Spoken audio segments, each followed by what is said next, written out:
Assalamualaikum class, hope you are doing well. Today we are going to start our new chapter which is chapter number 13 sound.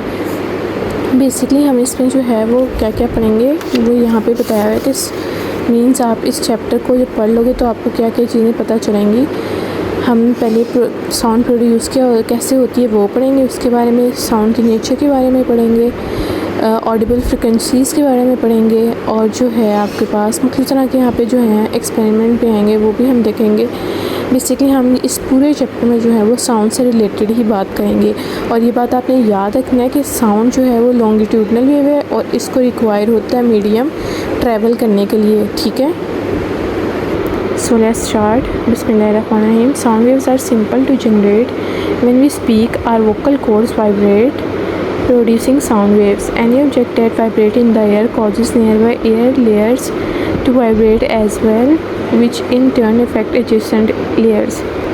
Basically वो क्या कह रहे हैं कि sound waves को जो है वो ट्रैवल करने के लिए मीडियम रिक्वायर होता है। ये हम पीछे पढ़ कर आए हैं, ठीक है। वो कह रहे हैं जैसे जब हम बोलते हैं तो क्या होता है, सपोज़ अगर ये आप यहाँ पे खड़े हुए हैं, आपने कुछ वर्ड बोला है, ठीक है, यहाँ से अब आपके मुंह से जो है वो साउंड वेव्स निकली हैं, तो यहाँ पे ये बाहर एयर है, एयर का मीडियम है। इन वेव्स ने क्या किया, इनको पुश किया। जब इनको पुश करेंगे तो ये आपस में एक तरफ से जो है वो कॉन्ट्रैक्ट हो जाएंगी और एक तरफ जो होगा उनके दरमियान जो डिस्टेंस रिमेन था वो वैसे का वैसे रहेगा।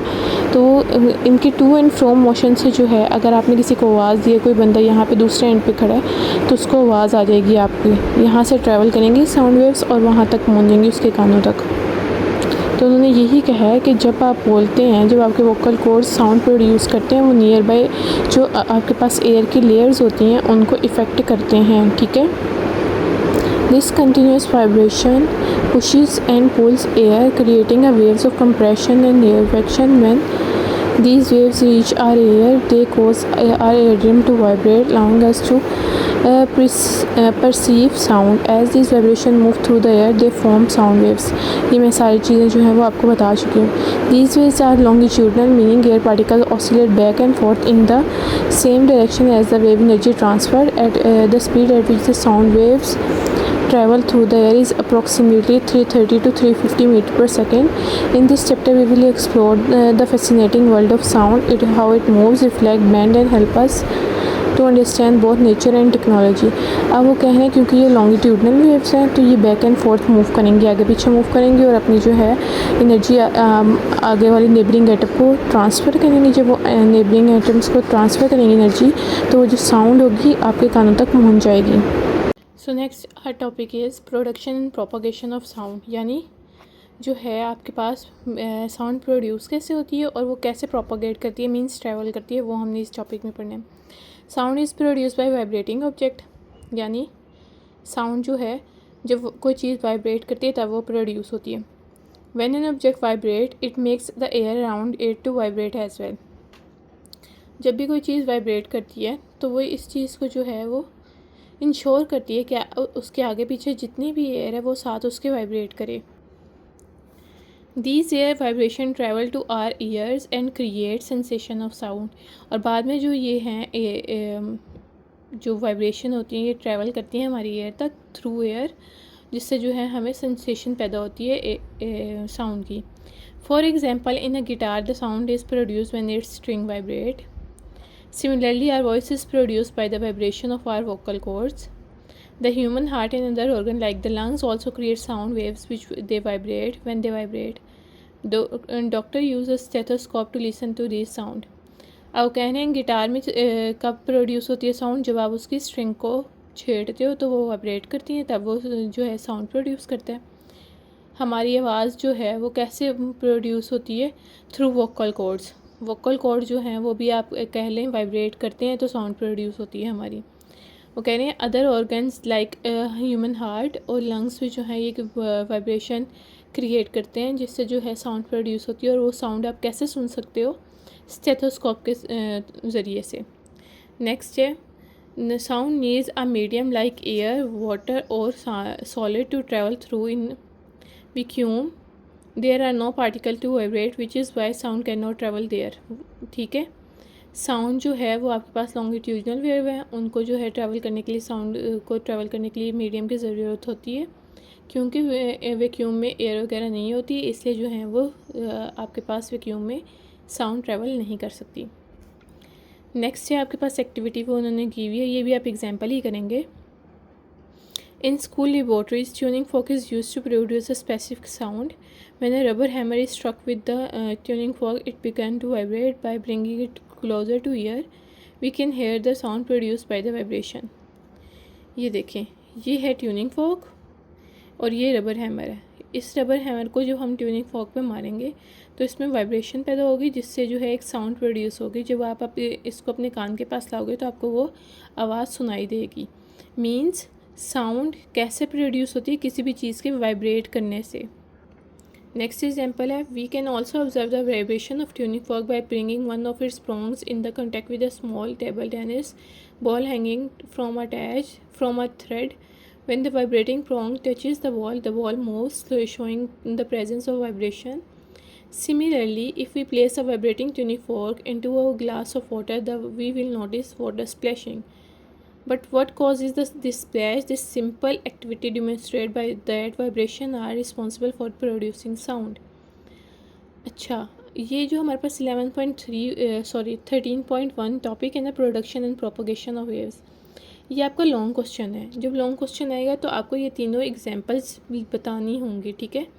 अब वो इसमें ये कह रहा है कि आपके पास ये जो ट्यूनिंग फोक है, अब इसके साथ आप इसके पास अगर एक स्ट्रिंग से अटैच करके बॉल लेकर आते हो, तो जब वो आप उसको नज़दीक लेकर आते हो तो ट्यूनिंग फोक में वाइब्रेशंस पैदा हो रही हों, मतलब क्रिएट होंगी। तो क्या होगा कि ये जो आपके पास बॉल होगी ये वाइब्रेट करने शुरू कर देगी, तो ये अपनी जगह से जो है वो अवे चली जाएगी, जिससे पता चलेगा कि ट्यूनिंग फॉर्क में जो है वो वाइब्रेशन पैदा हो रही हैं, ठीक है। अब वो कह रहे हैं इसी ट्यूनिंग फॉर्क को अगर आप पानी वाले किसी ग्लास में या किसी चीज़ में रखो तो आप देखोगे कि पानी के जो कतरे हैं उनमें स्प्लैश, यानी वो कतरे जो हैं वो फैल रहे हैं। स्प्लैश होता है छींटे, यानी आप अगर उसको पानी के किसी उसमें डालोगे टब वगैरह में इस ट्यूनिंग फॉर्क को, तो आप जो है स्प्लैशिंग देखोगे पानी की। वो भी क्यों होती है?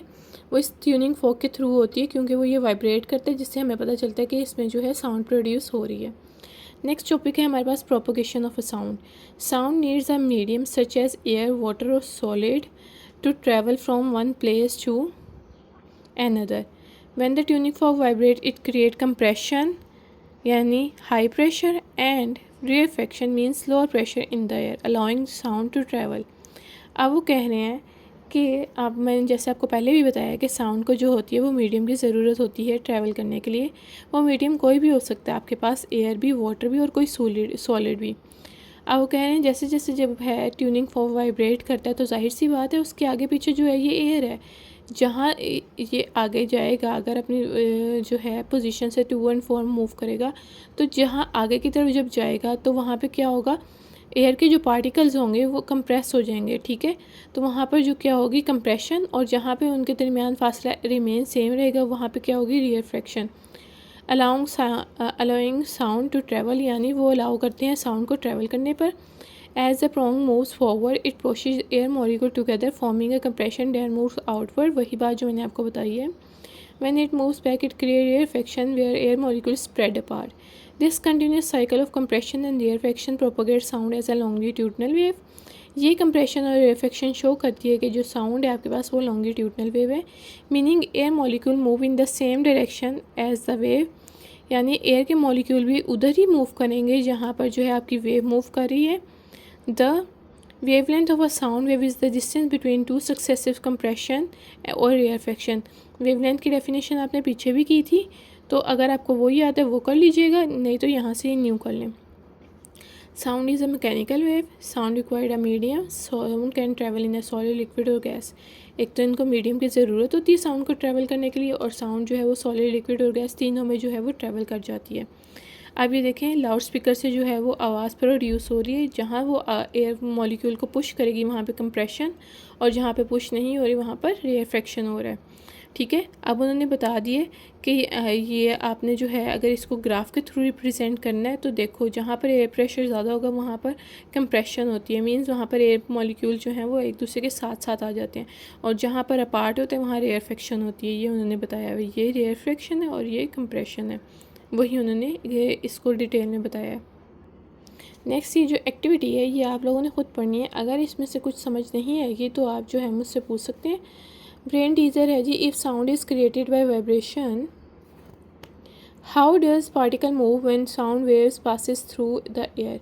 वो कह रहे हैं कि अगर साउंड जो है वो वाइब्रेशन के थ्रू पैदा होती है तो उनके अंदर जो पार्टिकल होते हैं वो कैसे पास करते हैं एयर के अंदर।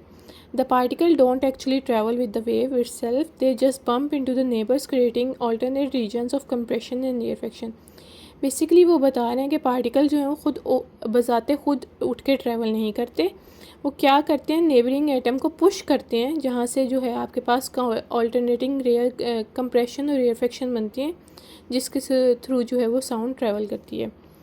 नेक्स्ट है longitudinal nature of the sound waves. Sound waves की लॉन्गिट्यूडनल नेचर के बारे में हमने पढ़ना है कि वो क्यों लॉन्गिट्यूडनल है। The propagation of sound waves can be understood through the example of slinky. Sound travel in the form of longitudinal wave. This means the particles of air move back and forth in the same direction as the sound wave. If we push and pull one end of the slinky, we will see the some parts where the coils come close together called compression, and some parts where they spread out called rarefaction. In the same way, when the sound moves in the air, it creates compression and rarefaction. The distance between two compression or rarefaction is called wavelength. So just like the slinky, sound moves by making compression and rarefaction, showing that it is a longitudinal wave. अब same as it is, जैसे आप कभी आपने जो है किसी spring को stretch किया है, जब आप स्प्रिंग को स्ट्रेच करते हो तो क्या होता है कि उनके जो मॉलिक्यूल्स होते हैं एक दूसरे से फर्दर अपार्ट हो जाते हैं।